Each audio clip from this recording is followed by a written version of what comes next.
छत्रपती शाहू स्टेडियमवर श्री उत्तरेश्वर प्रासादिक वाघाची तालीम मंडळाच्या वतीनं उत्तरेश्वर चषक फुटबॉल स्पर्धेचं आयोजन करण्यात आलंय।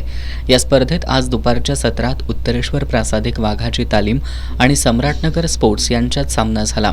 पूर्वार्धात शुभम जाधवच्या पासवर दिग्विजय वाडेकर यानं दुसऱ्या मिनिटाला हेडद्वारे गोल करून उत्तरेश्वर संघाला 1-0 अशी आघाडी मिळवून दिली। त्यानंतर युनुस नदाफच्या पासवर 32व्या मिनिटाला सम्राटनगरच्या अभिषेक सिंग यानं मैदानी गोल करून संघाला बरोबरी साधून दिली। सामन्याचा पूर्वार्ध बरोबरीतच संपला। उत्तरार्धात सामन्याच्या 45व्या मिनिटाला विवेक पाटील यानं मैदानी गोल करून उत्तरेश्वर संघाला 2-1 अशी आघाडी मिळवून दिली।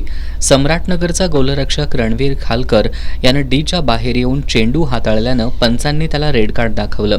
त्यामुळे खालकर याला मैदानाबाहेर जावं लागलं।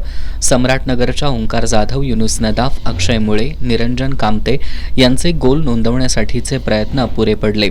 पूर्ण वेळेत उत्तरेश्वरची आघाडी कायम राहिल्यानं सम्राटनगर संघाला पराभवाचा सामना करावा लागला।